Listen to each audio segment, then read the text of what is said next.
Well, it's the My Broadband 2020 Cloud Conference. We're doing this virtually, and this is an interesting company. Looking forward to talking to Johan Scheepers, who's the country manager of Commvault in South Africa.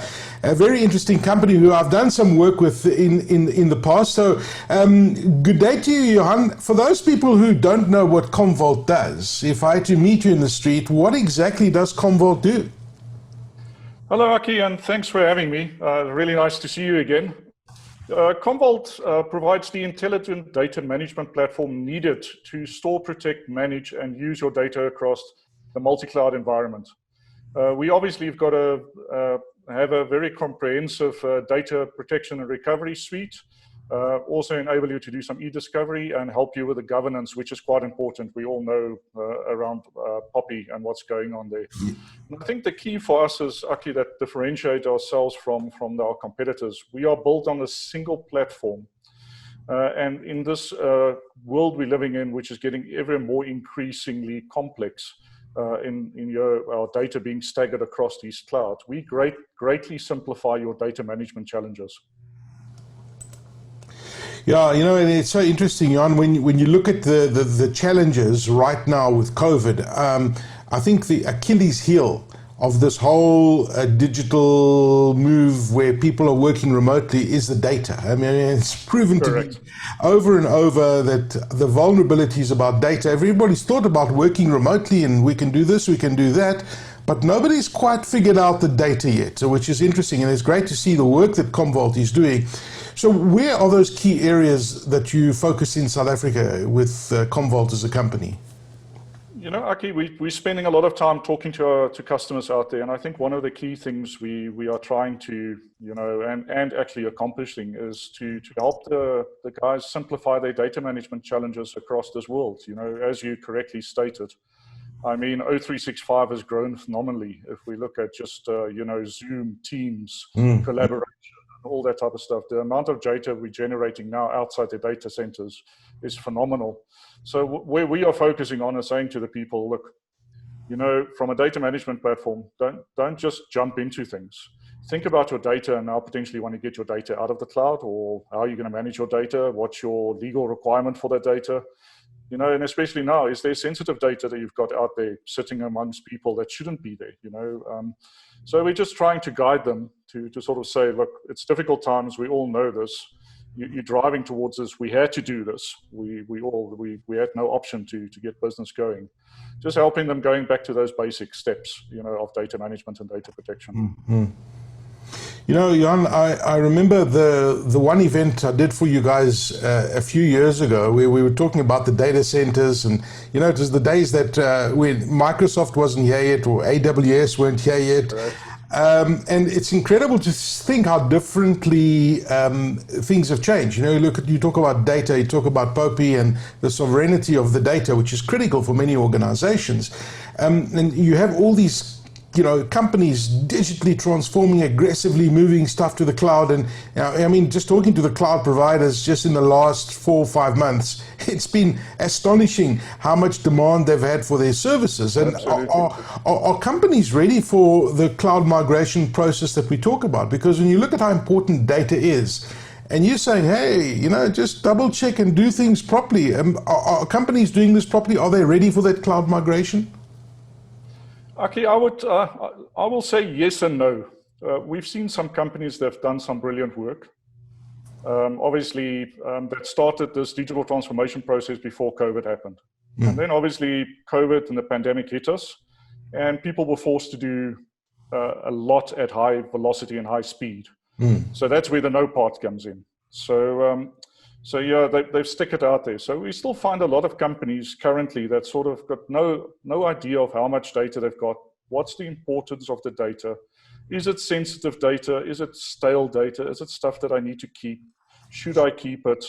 You know, and if you've got no idea of what you've got and you think now about migrating into the cloud, it becomes a time-consuming and potentially costly exercise for organizations.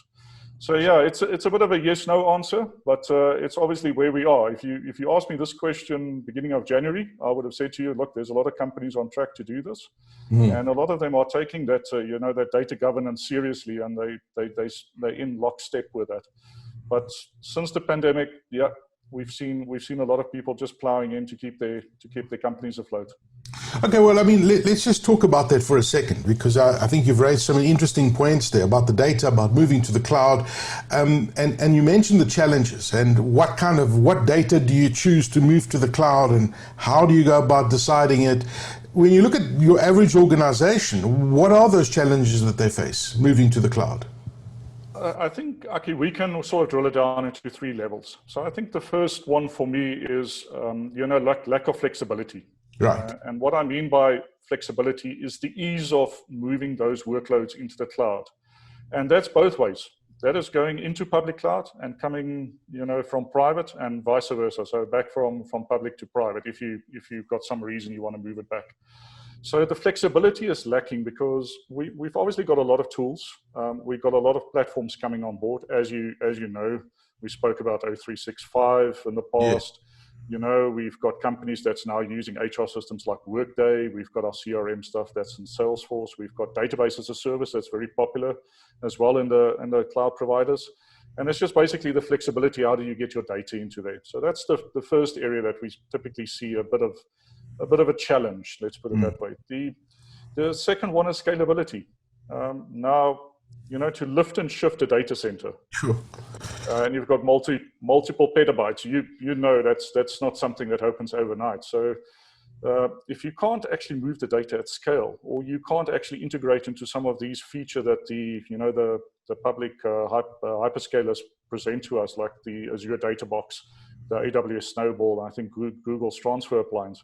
If you can't integrate and work with those, you struggle to scale at mass. Yeah. So you have to break it into pieces. And I think the last bit is, automation.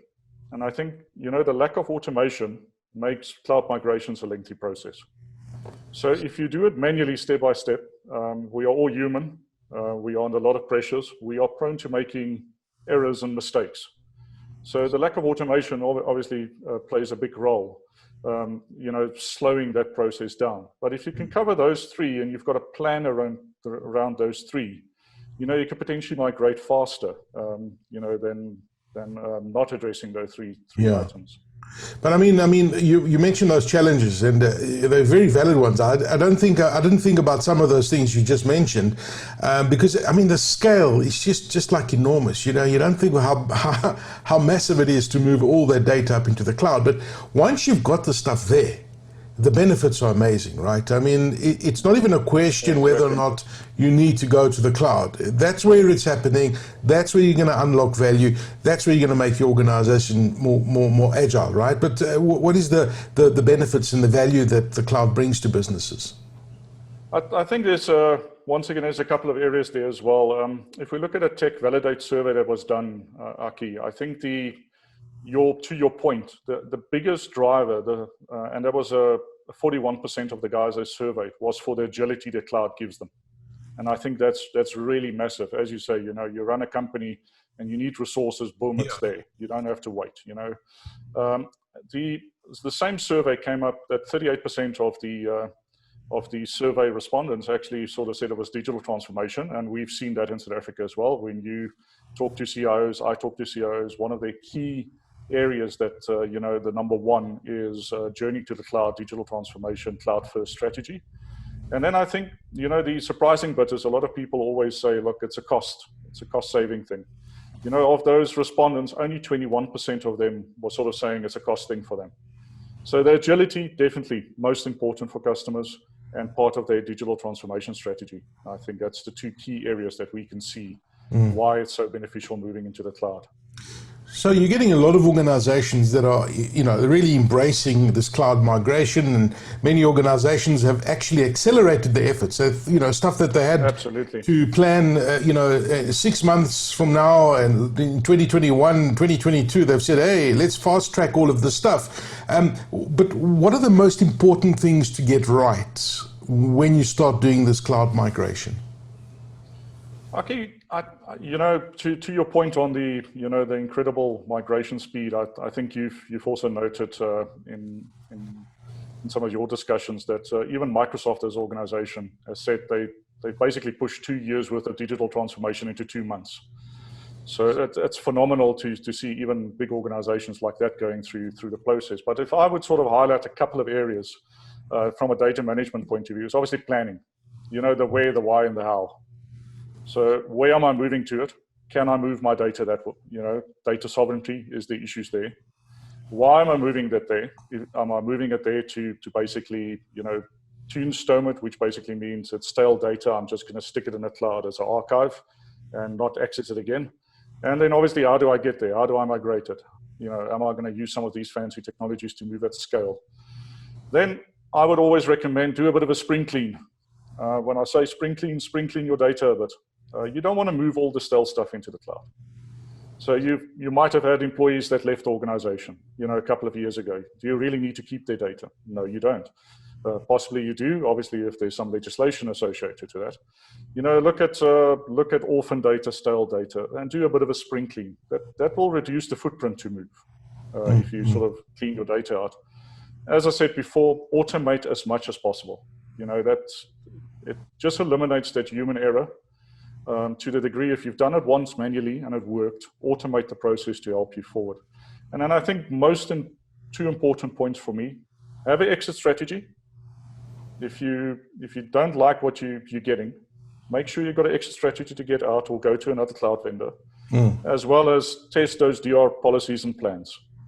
Because you're there, the big hyperscalers offer you a great amount of redundancy, but still have a DR plan. There's a lot of guys out there that's doing these ransomware attacks, malware coming out, stealing data. And once you're locked, even if you're in the cloud, you need to have a DR plan to get out of that.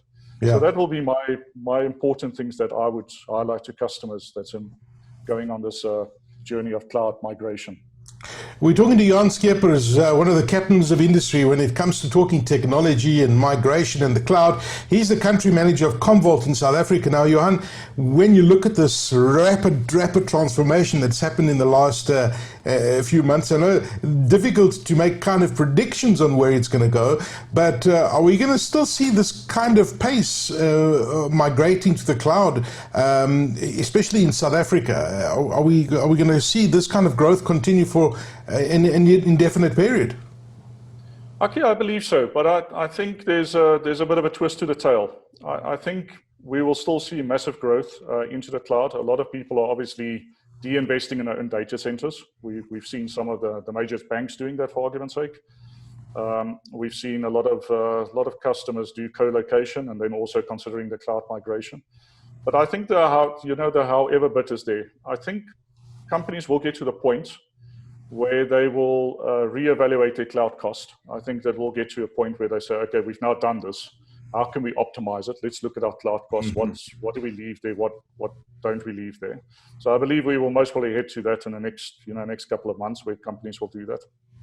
And I think with all the legislation, governance, and compliance that's going around and coming out, like, as I said before, companies will be forced to look into their data management policies, and they will need to address their shortcomings just purely around that. So that's where I sort of think where it's going. I think the accelerated growth will still be there for a while, but I really think companies will take a bit of a step back and not so the distant future. Yeah, and kind of assess where things are. I was just trying to think of how you describe a company like Commvault, and correct me if I'm wrong, but if you look at like a puzzle, like those 1,000-piece puzzles, and you've got all of these puzzles, and if each one of those pieces represented data in an organization, Commvault helps make sense of that data and put those pieces together so you get a better understanding of what to do with your data. Is that a fair assessment on what Commvault does? Plus a lot more, obviously. Yeah, spot on, Aki. I think it's taking, we've seen customers use more and more tools to accomplish their data management strategy that drives complexity. What we help to do is simplify that, as you say, put those puzzles together into one picture that you can see and managing accordingly. See, that was like a job application to come to Commvault. Yeah, it was really good, Aki. I'm impressed. Johan Scheepers, it's such a great pleasure talking to you. Thank you for your time. Country manager of Commvault South Africa, explaining to us and giving us his insights onto this incredible data migration to the cloud and why it's so important to manage your data properly. Johan, thank you. We wish you and Commvault every success. Same to you, Aki. Thank you very much. I really enjoyed this interview. Thank you. Thank you Bye-bye. for your time. Thank you.